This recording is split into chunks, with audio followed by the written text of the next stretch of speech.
c'est parti.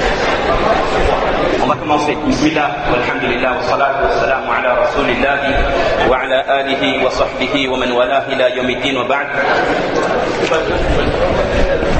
سبحانك لا علم لنا إلا ما علمتنا إنك أنت العليم الحكيم ربي زدنا علما يا كريم ربي زدنا علما يا كريم ربي زدنا علما يا كريم ربي اشرح لي صدري ويسر لي أمري واحلل عقدة من لساني يفقهوا قولي. Mes chers frères et sœurs en islam, Assalamu alaikum wa rahmatullahi wa barakatuh. Nous vous souhaitons tous la bienvenue dans notre belle mosquée, la mosquée Nour al-Islam, la lumière de l'islam, donc de Saint-Denis, en ce dimanche 8 avril 2012. Nous allons, Inch'Allah, passer une matinée ensemble, dans le cadre de cette journée où donc l'essentiel des discours, des interventions, des échanges auront comme sujet principal la jeunesse, l'éducation, les problèmes de nos jeunes et surtout les solutions préconisées, apportées par l'islam. Alors nous avons donc jugé opportun de commencer cette journée par la visite de notre mosquée. Alors je vous rassure, surtout pour nos frères en islam, ce n'est pas une simple visite des lieux. Ce n'est pas une simple visite des lieux, je vous rassure. C'est une visite qui a pour thème la place, comme vous avez vu sur l'affiche, la place de la masjid dans la vie du musulman. Alors l'objectif de cette visite est de comprendre vraiment que la masjid est un lieu essentiel pour le musulman. Ce n'est pas qu'un lieu de réunion, un lieu de passage pour l'accomplissement des 5 prières. Bien au-delà de ça, la masjid est un lieu où les valeurs de l'islam sont vécues. Les valeurs de l'islam sont appliquées au quotidien. C'est un endroit où le croyant puise sa foi. Un endroit où le mu'min trouve refuge auprès d'Allah subhanahu wa ta'ala. Un endroit où le musulman se recueille. Il va se couper du monde. Il va trouver une intimité avec son Seigneur. C'est un lieu où également des liens se forment. Des liens vont se tisser entre parents, enfants, entre personnes de différentes générations, de différentes origines.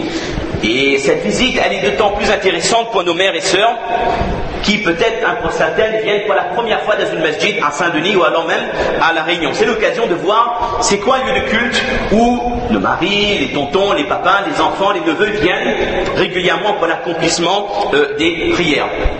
Et normalement, nous devons également recevoir des touristes de différentes confessions, et ces personnes-là également, nous les recevons comme d'habitude avec beaucoup de joie, beaucoup de contentement. Alors tout d'abord, pour la première étape, petite historique très brève de la masjid. Cette mosquée Nour al-Islam a été construite en 1905.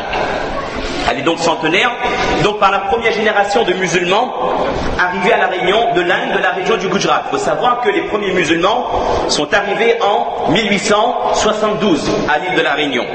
Et lorsqu'ils sont arrivés, la priorité pour nos ancêtres, pour nos parents, nos grands-parents, était donc la construction d'une mosquée. Et là, on va faire le lien chaque fois entre tout ce qu'on dit et le rôle de la masjid dans la vie du musulman. Alors, quel rapport avec le rôle du masjid dans la vie du musulman? Ça nous permet de comprendre que notre prophète sallallahu alayhi wa sallam, également, lui aussi, lorsqu'il est arrivé à Madina Munawwara, lors de l'immigration, la première chose qu'il a fait, c'était quoi? C'était de construire une masjid. Avant même de prévoir une maison pour accueillir sa famille. Ça nous fait bien comprendre que la masjid a un rôle essentiel et irremplaçable dans la vie du musulman. Ce n'est pas pour rien si Allah subhanahu wa ta'ala dit que ahabbul makani ila Allahi masajiduha.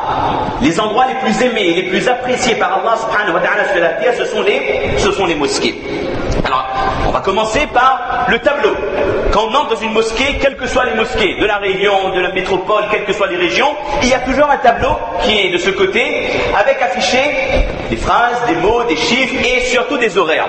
Alors nous avons bien sûr la date selon le calendrier grégorien, et puis nous avons la date islamique qu'on appelle l'Hijra.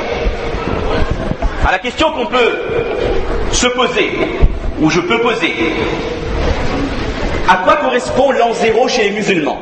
S'il y a quelqu'un qui peut répondre, à quoi correspond l'an 0 chez les musulmans?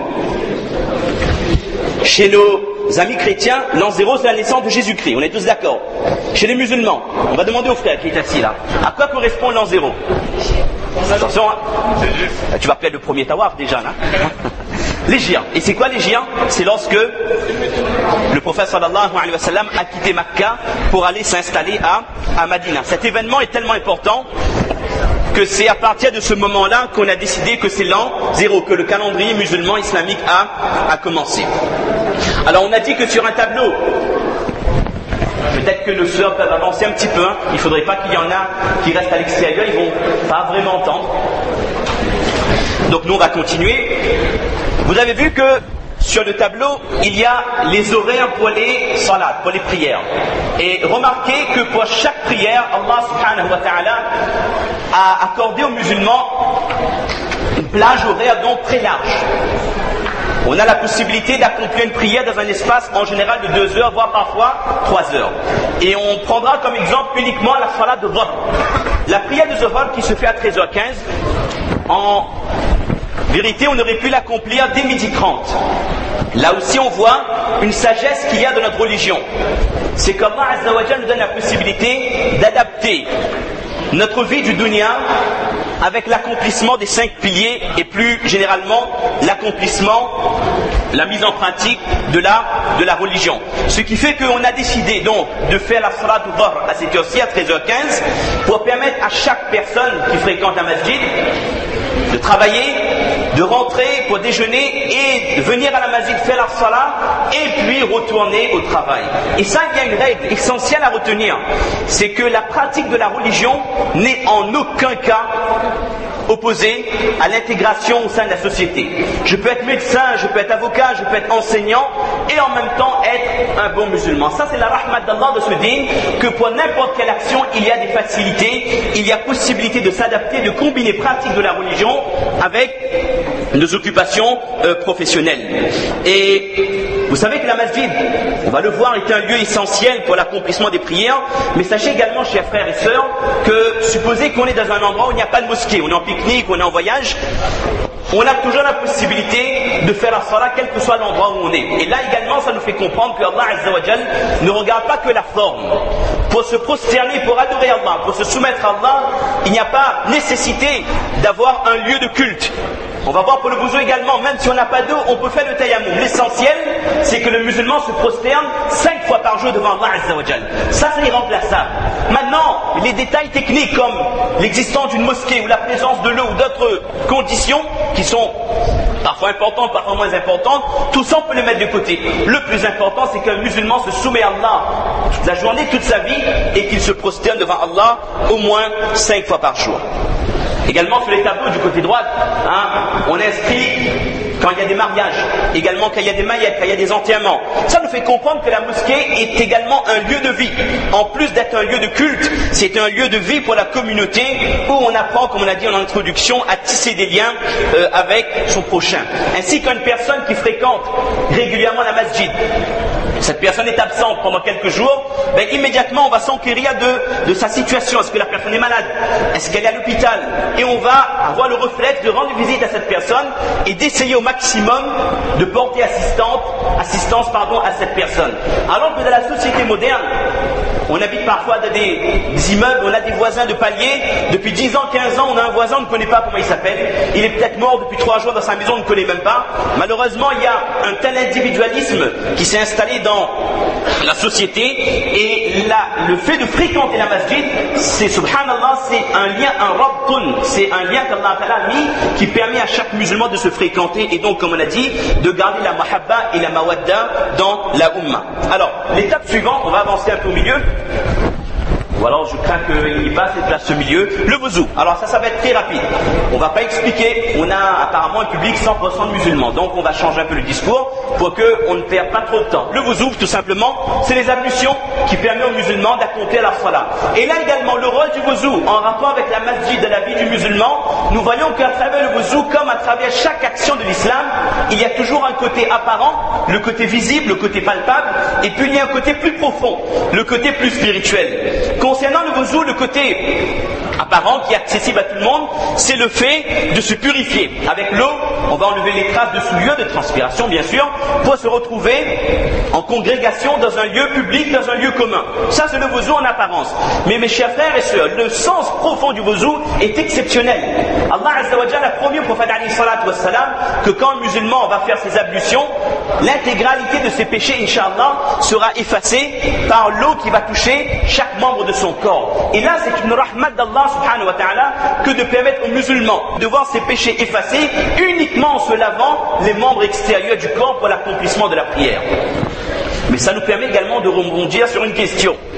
Question que je vais poser à une personne, un volontaire. Quels sont les seuls péchés que le wudu n'efface pas? Et d'une manière générale, quels sont les seuls péchés que même avec un repentir sincère, qu'on appelle un tawbatun nasuha, Allah Ta'ala n'accepte pas de pardonner? Je dis toujours, c'est pas les guna kabira, pas forcément. Il y en a qui disent que peut-être c'est les graves péchés. Non. Il y a une catégorie de péchés que même le wudu ne peut pas dissoudre ou absoudre. Et Allah Azza wa Jalla, subhanallah, dans sa clémence, n'accepte pas de pardonner, même avec un repentir sincère. On va peut-être demander à une de nos sœurs, qui est volontaire, pour répondre. D'après vous, c'est quoi ce péché? La médisance?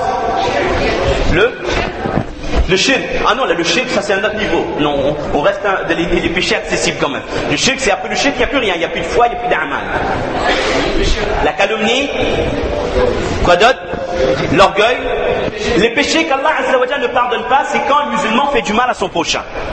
Quand un musulman fait du mal à son prochain, ça englobe ce que vous avez dit, le riba, la médisance, la calomnie, le fait d'insulter, d'humilier une personne, de faire du tort, de voler les biens de la personne, ce genre de péchés qui concernent les droits des gens ne sont pas pardonnés par Allah subhanahu wa ta'ala. Tant que le musulman ne va pas demander à la personne concernée de lui pardonner. Et là on voit la grandeur d'âme qu'il y a dans notre dîn. Ce n'est pas qu'une relation avec Allah. Être un bon musulman, c'est certes parfaire sa relation avec Allah, mais c'est également parfaire sa relation avec les makhlouqat, avec les gens, avec les hommes. Et on insistera encore une fois sur l'importance que l'islam a donnée sur l'hygiène, à propos de l'hygiène.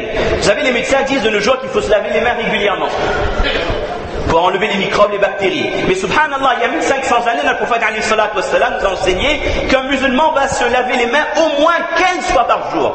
Quand on fait le wudu, on se lave 3 fois les mains jusqu'au poignet, ce qui est sunnah. Et en faisant 5 wudu par jour au minimum, au moins 15 fois par jour, on se serait laver les mains. Le istinshaq, le fait de se laver le nez, le fait de faire le madmada, le gargarisme, tout ça, les médecins nous disent que ça élimine des nids de microbes, des nids de bactéries. En résumé, on ne va pas trop s'approfondir sur ce sujet, nous devons être fiers de notre dîn, mes chers frères et sœurs. En plus de nous avoir apporté des informations cruciales pour avoir une vie spirituelle épanouie, ce dîn englobe toutes les facettes de la vie, je ne dis pas d'un musulman, mais d'un être humain d'une manière générale. Je pense on va entrer dans la Jamaat Khana, Inch'Allah, on va continuer la visite à l'intérieur. Bismillah, on va avancer. Alors l'idéal, ce serait de se déchausser, bien sûr, pour ceux qui n'ont pas, ceux et celles qui n'ont pas déjà fait. On va entrer dans la masjid, dans le Jamaat Khana, et on va se déchausser, Inch'Allah. Les dames vont se mettre d'un côté, l'aile gauche de la masjid, en entrant l'aile gauche, et les messieurs vont se mettre au niveau de l'aile droite, Inch'Allah. J'ai dit droite en entrant. Non, c'est là. Alors quand vous voyez le minaret à l'extérieur de la masjid, vous savez que le minaret de Saint-Denis, vous le savez ou vous ne le savez pas, c'est le but de la visite également, est un minaret qui a été construit en 1978. Le minaret de la masjid de Saint-Denis a été construit en 1978 et il mesure exactement 32 mètres. Je vous rassure, ces détails techniques sur les chiffres, ça ne fait pas partie du quiz. Il y en a qui se disent j'ai écrit 1978, 32 mètres, c'est un tawaf de gagner déjà, c'est parti. Non, les questions du quiz sont beaucoup plus spirituelles. C'est pas les détails techniques, c'est pas les chiffres et les mesures. Alors le temps que nos sœurs s'installent, je pense qu'on peut continuer parce que notre première intervention est prévue pour 9h35.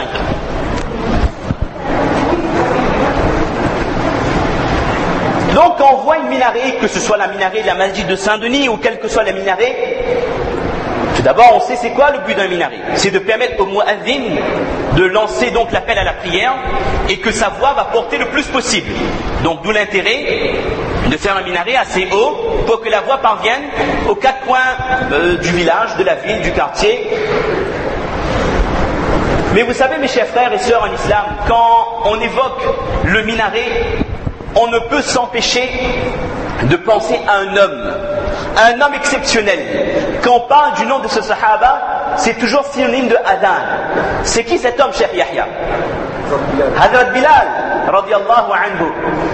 Vous savez, mes chers frères et sœurs, Hazrat Bilal, radiyallahu anhu, était un homme d'origine africaine, d'Éthiopie, on appelait avant l'Abyssinie, descendant d'esclaves, que le prophète sallallahu alayhi wa sallam a immédiatement demandé à Abu Bakr as-Siddiq radiyallahu anhu d'affranchir quand il s'est converti à l'islam.